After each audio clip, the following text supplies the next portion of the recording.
You're listening to the Slavic Literature Pod, your shelf help guide to all things Slavic.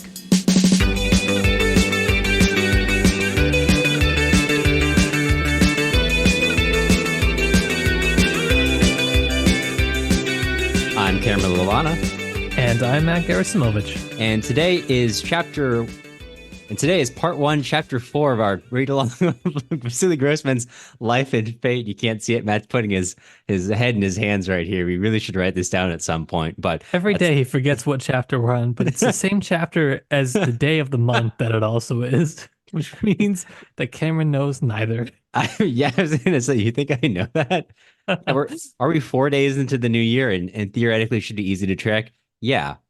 But I don't know that. Yeah, very in theory only. I work in news. The only thing that's relevant to me, not the letter of the day. It's just, is it Monday, Tuesday, Wednesday, Thursday, or Friday? Beyond that, I don't track it. No, that's it. Anyway, so yeah, we're covering chapter 4. We're still in the prison camps. And in this one, we have some interesting conversations between our old Bolshevik Mostovskoy and Ikonnikov Morj, just Ikonnikov for the rest of the chapter. Is there anywhere you wanted to start? We had a couple good comments from our Discord members today. I've been enjoying seeing everybody go back and forth. Somebody even referenced people they were digging back into the archive of yesterday to form their responses for today, which was cool. There's a couple things. Number one, first and foremost, Ines says that they're finding the writing very interesting so far, which, originally I took as a compliment to our writing on Life and Fate, and I thought, wow, that's really great. And then I realized most likely that they had meant that they found Vasily Grossman's writing to be interesting so far. So that was a little bit of a kick to the ego, but that's okay. So we should probably stick to the Grossman writing. Yeah, tomorrow, Ines, if you want, you can go ahead and issue just a broad, in the Discord. Yeah, I did in fact mean the book. The writing in the emails is okay so far. The writing in the emails is passing. We had a comment from a user on Discord, Gabe, who said that as soon as I read the intro to Ikonnikov, I felt like he was a stand-in figure, or a stand-in for a Christ figure in some ways. As he laid next to the door, it was like his tomb, but was never impacted by the elements around him. There were a few other pieces of his character that made me feel this way, but I'm struggling to remember.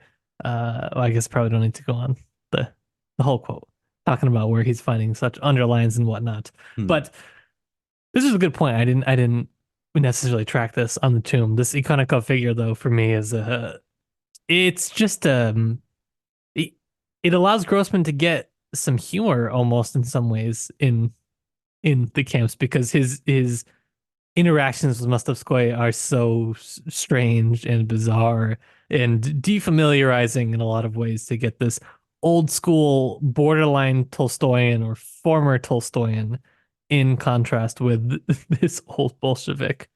And like you said, they're having this debate over evil, good and evil. Why is evil allowed? Essentially, it's an age-old question that you may or may not feel has been adequately answered depending on your convictions. And certainly has not been answered per Ikonnikov's convictions here. No, I mean, and this is a really interesting challenge, I think, to the 19th century in a lot of ways, because you do have writers like Dostoevsky, for instance, who, I mean, they're asking the same exact question, which is, why does God allow evil? And Dostoevsky will give I would say, very strong examples, but I would say more individual examples of evil.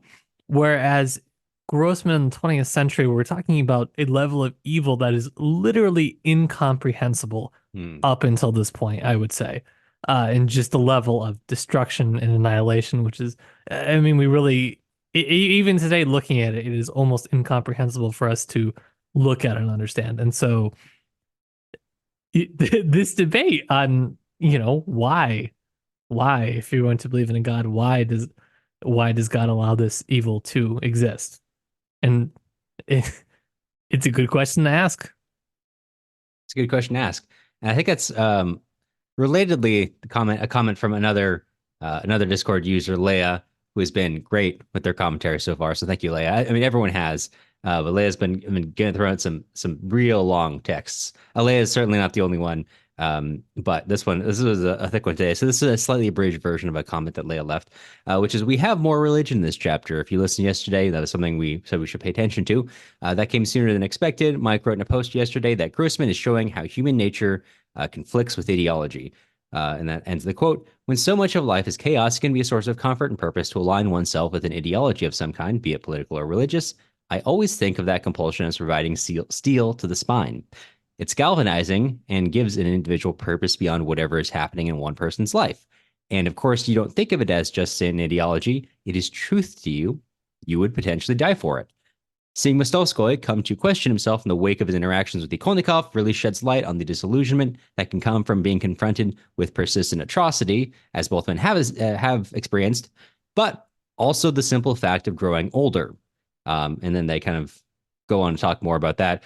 A line from it, and then Mostovsky can be really sarcastic and make fun of Ikonnikov, but also he misses him when he doesn't see him. He still has the knee-jerk urge to dismiss ideologies counter to the Bolshevik Party, see his interaction with the Polish bishop, but he can't maintain that rigidity, and people change, right? And in this chapter, Mostovskoy is almost lamenting his loss of youthful clarity of purpose and clarity of morals, where his enemies were his enemies and his friends were his friends. And as he discusses in this chapter, he sees sometimes a lot more of himself in his enemies, so to speak, and not like the fascist enemies, but in the enemies ideologically of priests, and especially of the old Tolstoy and Nikolnikov, whereas his fellow comrades are almost alien to him sometimes.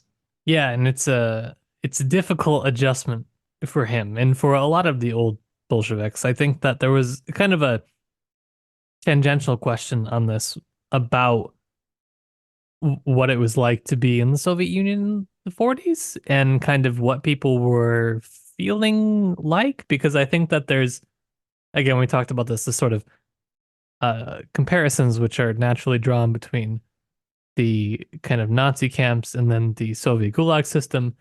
But again, in the 40s, I don't think people had really quite figured out what was happening, at least not on a broad scale within the Soviet Union. Uh, and so there was a sense that people were sort of right to be imprisoned. It was right that they were in prison because they probably did something wrong because the government knew, more than, we, the average citizen, would know. So there's a lot of, I would say like black humor Mm. that arises in the camps or in the Nazi camps from the sort of old Bolsheviks. Like, we wouldn't be in this situation if we were back home. This sort of, you know, um, sort of blind faith, I guess, that, things will work out once we win the war and we end up back home. But we know that that is unfortunately, right, not the case for them as they return. Yeah.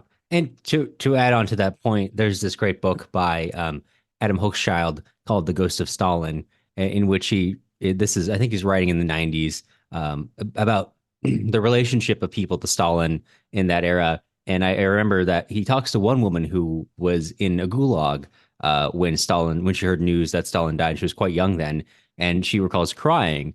And, she said everyone was crying. And my sense was that I was here wrongfully, but also the other people here were here rightfully. And I think that's something that even if you were in the camps, you would add this attitude that, of course, I've been failed here, but that's not a reflection of a systemic failure. I think that does not comprehensively explain the attitudes or the knowledge of the camps at this time, but also, it wasn't just a case that, there's this horrible curtain upon this, like, area which no one knows anything about. And then, everyone's just like la di da. Not a lot of knowledge, certainly that not until the 50s onward, not until much later in some cases, depending on where you were in your status in society. But definitely, even if you were in the camps, there was, an uneven opinion on that. We would definitely recommend you look back if you're curious to our episodes on Kali Ma Tales. I think someone in Discord mentioned that they were reading Kali Ma Tales recently, so something worth looking at. Absolutely. And to kind of bring us to a conclusion, my two last things I wanted to quickly mention. One happy, one sad. One, thank you to our Instagram follower, Mary, who had a just wonderful reading tracker for Life and Fate that she put together. It was one of the most beautiful things I've ever seen in my entire life. And the fact that it was created for our read along was really wonderful to see today. That really made my day. And the sad one, well, it's not really sad. It's more of a reading recommendation, which might make you sad. And that is if you are interested in this idea of why does God allow evil, I would personally recommend the book, or it's a really short book. It's more like an extended essay. Doors of the Sea by David Bentley Hart. It goes through essentially what are a lot of the I don't want to get into summarizing it, but it basically gets into some of the major arguments that are made, I would say, broadly in the West on why God allows evil and why they really don't hold up. And David Bentley Hart is a Christian, so this is an interesting thing that he goes through and does, and it breaks down a lot of these what I would say bad and borderline offensive sort of you know, ideas on why this is. So, and he's very well versed in the Russian canon. So he talks about Brothers Karamazov and talks about some other stuff. So it's pretty interesting.